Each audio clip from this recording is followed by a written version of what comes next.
Helen You. Mama Helen You.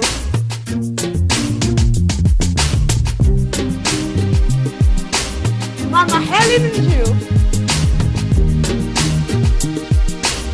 Mama Helen You.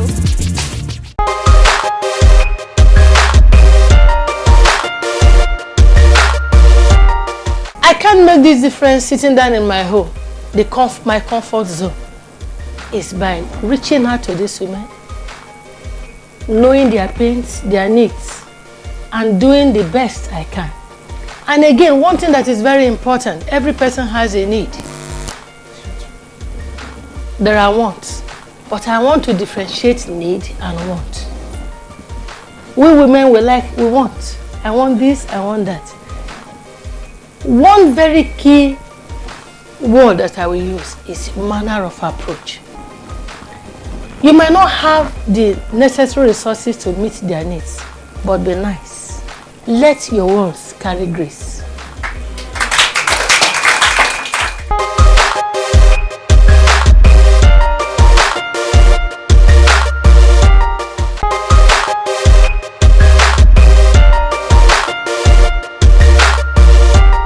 Welcome back. It is still Mama Helen You, all the way from Warri, Nigeria today. I have actually been in discussion with Dame Edith Okowa, wife of the Governor of the United States.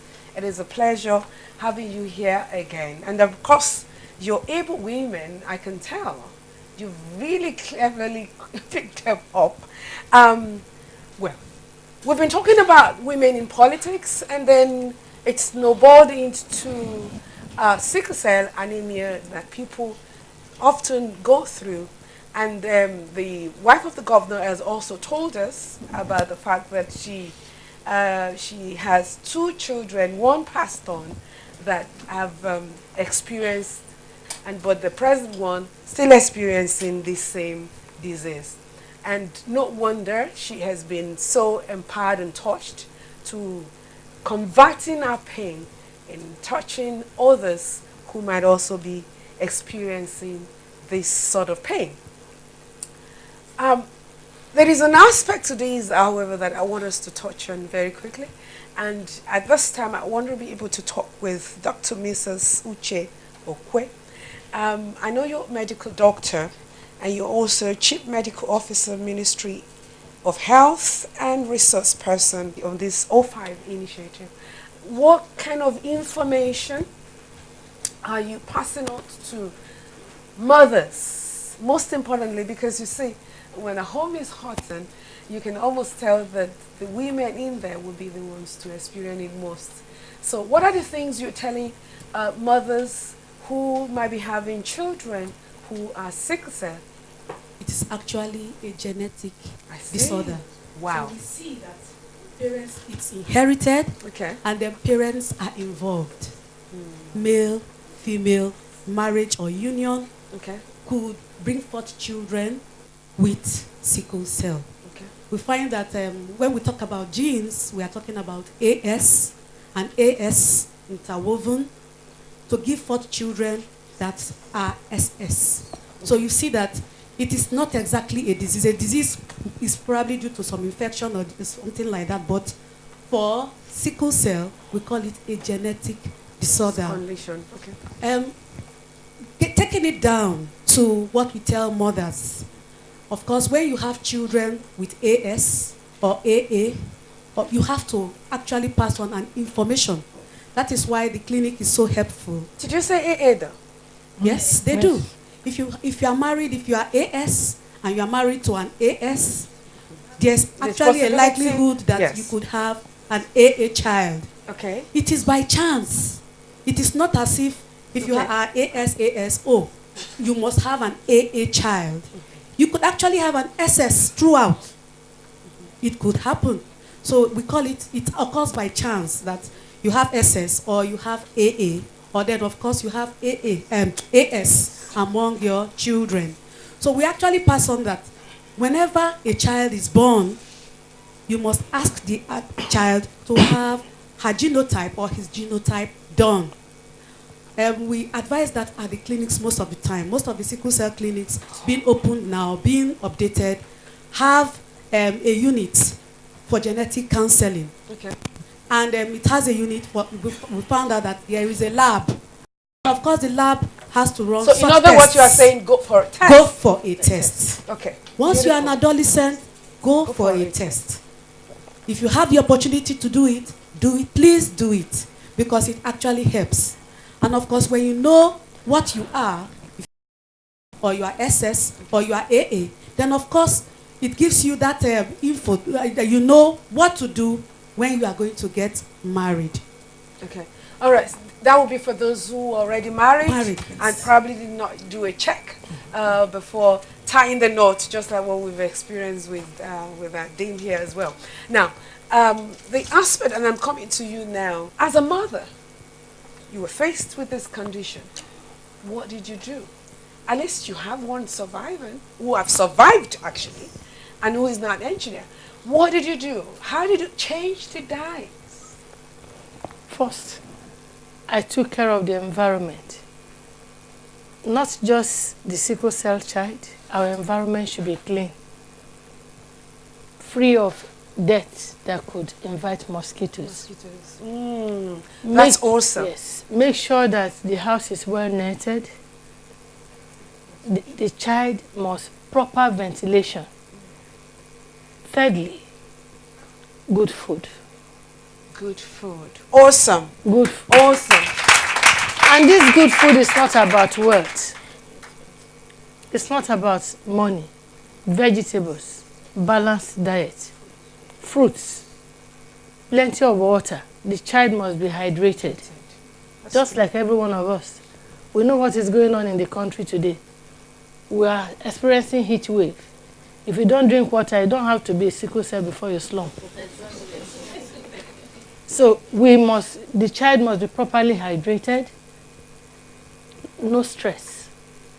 Don't overstress. There is a limit to which the child should be stressed. Just like every other human being, you should have your threshold. You should know your threshold of stress. If you overblow it, you know what's the result. So true. I think that is just it. And That's it. The Balance umbrella of it all. It's God Almighty. Yes. Awesome. I love that. But let me dig in deeper. Balanced diet. Somebody is going to talk about. I mean, what could be referred to as balanced diet to you might be totally different with mine. Yes. So, what would you consider as a balanced diet? There must be protein, carbohydrate, vitamins. Okay.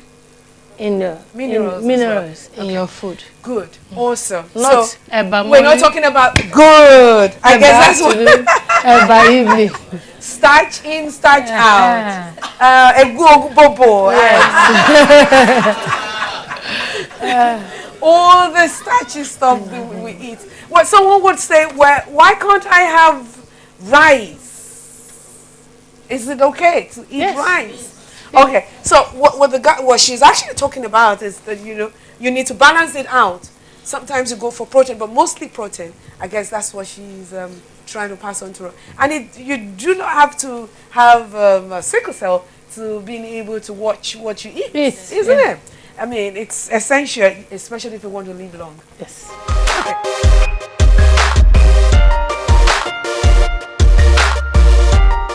I asked that question because she has been able to nurture one to full life, and it's quite commendable. Really, it is commendable. Now, I want to ask the lady sitting by you.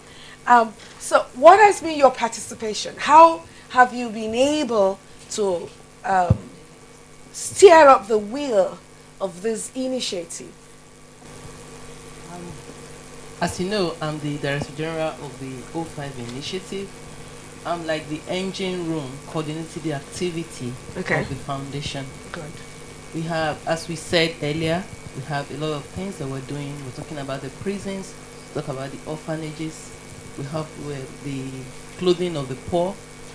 These all have focal persons, but I manage the activity of Okay. all the focal persons. Okay. So when we have an activity, for instance, the focal person is the one directly in charge, Okay. but I governize the whole foundation to ensure that that program works. Okay. And then we monitor also to ensure that it's not just a one-off thing, but that having done, for instance, the sickle cell clinics, having established the clinics, we need to have feedbacks to know how we are doing in the clinics, if we're having more children being discovered, if we're having issues with managing the clinics. So totally my function is to ensure that the foundation runs on a smooth wheel. Good. That's awesome.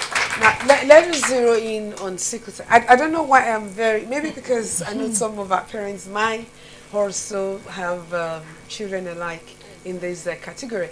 I mean, how do you passionately get this out?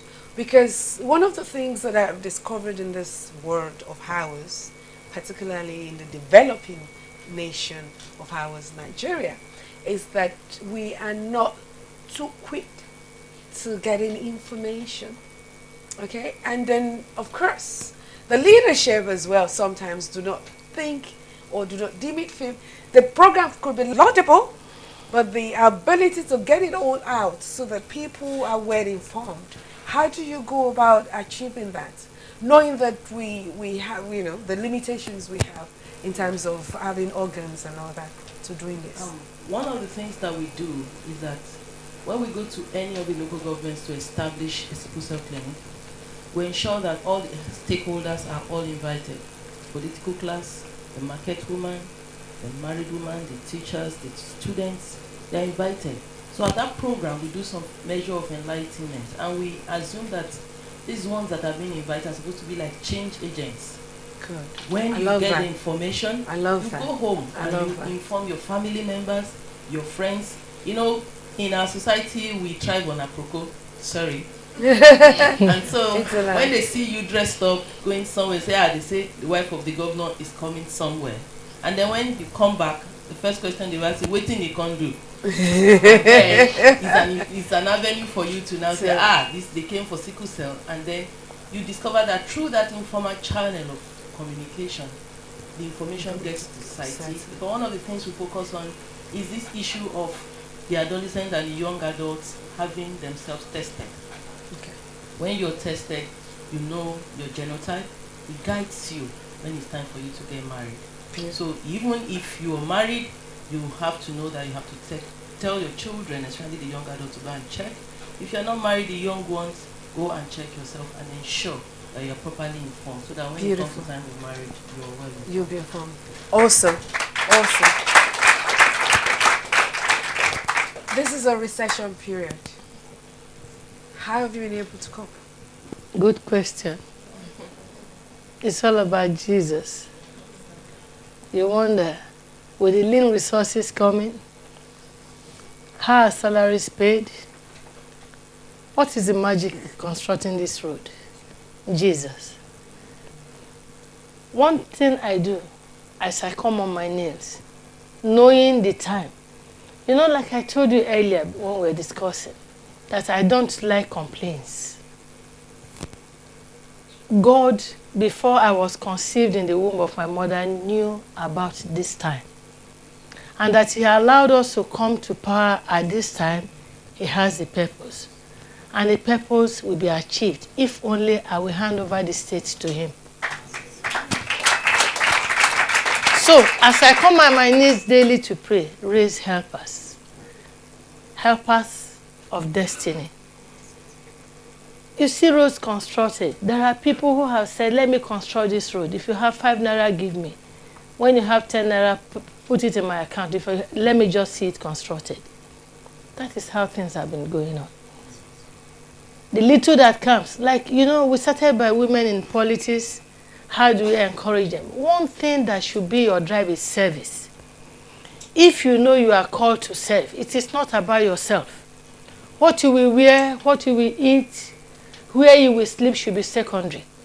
It is how, what, when I have long left this position, and I have long left even planet Earth, what will be said about me? Remember that. Awesome. What will I be remembered for? So when this service comes in, you know that you are called to serve. There is commitment in you. So I would say Dr. Okowa is not a magician. He's just a committed child of God. Who has sacrificed everything as it comes, lay it bare. If you allow the public to know how it is, it's like you having a husband. And your husband comes back with 500,000 naira salary and tells you, my wife is 500,000. You begin to arrange it. If it's finished, will you ask questions? So lay it bare. Let the world know exactly what it is like. Coming in, and what is coming in, how it's being spent, and quarterly or occasionally let people know what you are doing. No, nothing hidden in the cupboard. Nothing hidden in it. I love that. I love that. I love it. Awesome. At the Geneva Convention, Yes.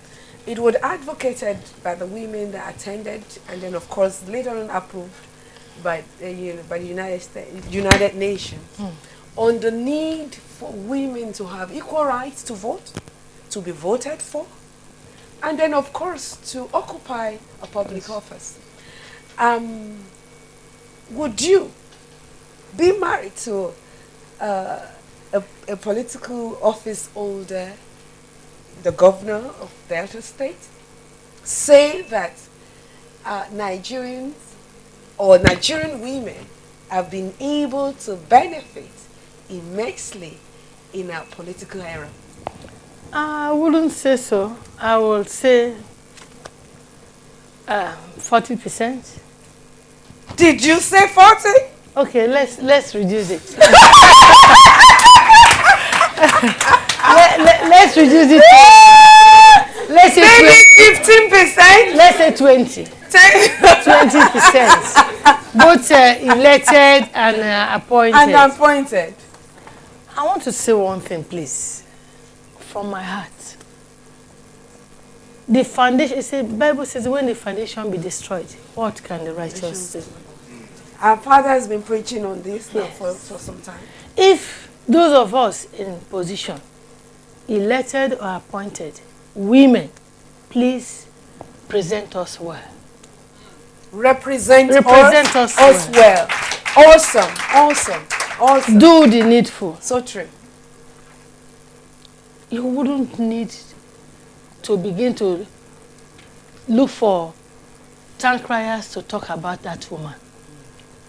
Every woman that has been appointed or elected, go out there and tell them that we can even do better than what they are doing. So true. So that we don't need too much talk. Our works will speak for us. So what I'm advocating here is, yes, we've not been given, it's not going to be very easy. We know what it is like in Africa. The man, the male, and the girl child. But, you know, with time, and by God's grace, we will get there. But now, what we need to do is to begin to tell them that we have these virtues. We can do it. Yes, we can. If we can, we must not go there to do what we say we condemn men doing. What you condemn, you shouldn't be seen doing it. So true. So true. Would you also say, because, you know, earlier on during the course of this program, you made reference to the fact that sometimes women could be a problem to themselves. Yes. In other words, I mean someone, you know, I think it was in discussion with someone. I think he's a professor in one of the universities, and we got talking, you know, about women's rights and the need to allow our women, you know, participate in politics. And he said to me, he says, "Ma'am, may I please, you know, tell you that most of the challenges you're having, not having enough of women in some of these positions and so on and so forth, is having to do with women not being supportive of themselves." And then he gave a scenario on how there was a particular political office that needed to be filled up. and it was being discussed whether to put a woman or not. And at the meeting of 7 people, just only women in that meeting, the 7 men were saying, it would be nice for us for a change to have a woman. And the woman in there said, who might that be? And so by the time, who might that be? And by the time a woman's name was mentioned, she said, oh my God, how can she be the one? I mean, I thought you guys were going to be talking about me. He could have been me, not her, you know. So, and then I'll often say that where women are emotional, when you were talking about defining the word needs and wants, I mean, fine, we want this, we want that, but we can be very needed as well as a person, in the sense that we're very emotional. So we want men to meet that need that is very emotional inclined, you know. Now, when that aspect of women comes up, it means to bring out the ones that seems to be doing very well, or the ones that probably might have the opportunity to be positioned. For me as a woman, although I'm excited seeing every woman being successful, but then when I see a woman riding the horse, it gives me a kick within and say, come on baby, ride on, you can do it. You know, so why can't we have, what must we do? What must we do to repositioning our women properly? What needs to be done? An orientation maybe, or what are the things? Or probably you can even lead it. Oh. Using our word, agent of change. Yeah, agent of change, it depends. I am not a politician. I'm the wife of a politician. And that is the truth. What I would say is inform them, giving them more orientation, and then women should have more integrity. Or very key word. You that is up there, show them that you have integrity. You can't be pushed here and there. You're a woman of class. Awesome. I love that. People don't just talk to you. You see, people, you are dressed by the way you dress. So true. So true. By the way you carry yourself. So let us have walk that your father is a lion of the tribe of Judah.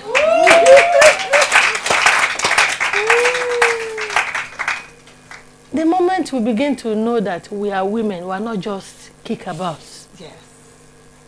They tell you do this, you do anything for anything. Then I think things will change for us. Things will change for us. Yes.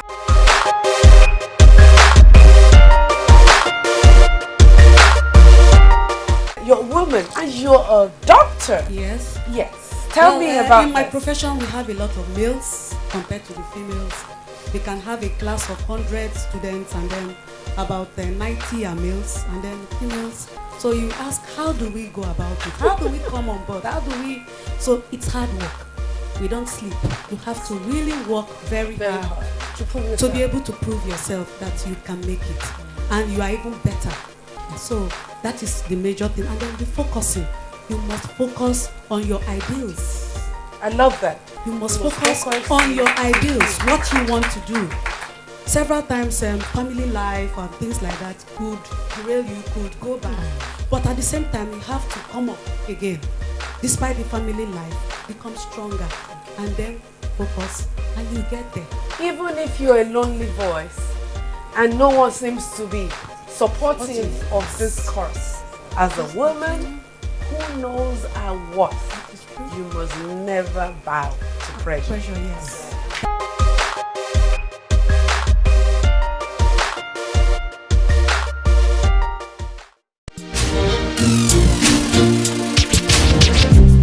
Mama Helen You.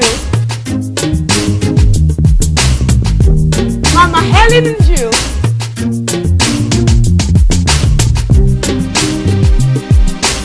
Mama Helen You. Mama Helen You.